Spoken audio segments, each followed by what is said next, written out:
I'm Tariq Charles. I'm 18. I go to the John D. O'Brien School of Mathematics and Science. That rhymes, kind of. Um, yeah. I was born and raised around Boston, Dorchester to be specific. It's cold here. I love writing. I love writing poetry. I love writing raps. I was a shy kid. My mom would tell you, like, I didn't talk till I was 4. It was hard for me to make friends a lot of the time because I just didn't know how people would relate to each other. I started writing poetry just to help myself through tough situations and get a better understanding of who I am and the world around me. There's so much stuff going on around you. It's like, it feels like you can't even breathe. I could talk about COVID. I could talk about Black Lives Matter, protests, police brutality, white supremacy. I could talk about all of that. But there's so much going on externally. I think I just gotta focus on myself internally and make sure I'm okay. Because that's a lot of pressure, like, from the world. COVID allowed me to be grateful. 2020 has been like, dang, I'm alive, cool. I'm happy because I'm alive. Some of the people, wow, like in my neighborhood, they don't really like poetry. They don't like none of that stuff.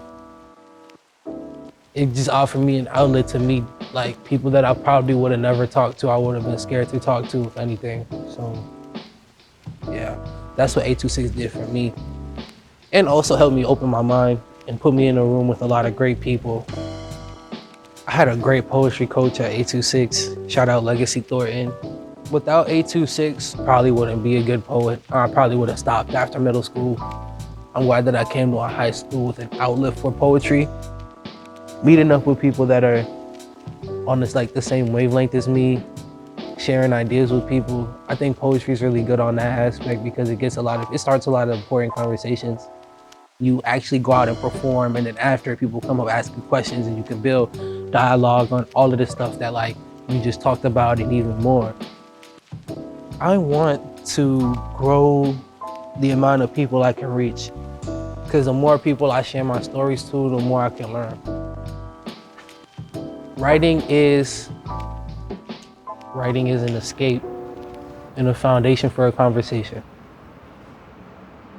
I was just dealing with a lot on my mind from seeing a lot of Black people get killed from the police. For me, just seeing Black people get killed over and over again, like, that's why I wrote this piece, because it was just one way for me to release that negative energy.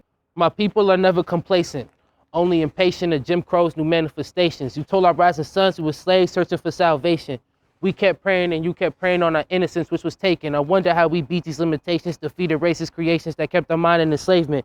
Thanks to the ones that laid the groundwork, like under the pavement, resting under graves for refusing society's prior placements and being put in Uncle Sam's basement. Defacement of our culture you did, but thanks to us, we created dances that you all did. And your kids too. We're all kids of the diaspora that is living in the red, white, and blue. We couldn't get a clue, even though you told us we was lesser than you. But the pestering protesters got the better of you. So forget your politics, policies, and apologies. This is anti-America. We've been here since the colonies. We were property that helped you fight free from our sovereignty. Do you follow me? Do your research, report back to me. Being Black is more than half of me. It never atrophy. America, look after me. America, look at me. I'm not atrophied. My freedom will never be a casualty, and that's a guarantee. And we put that on all of me.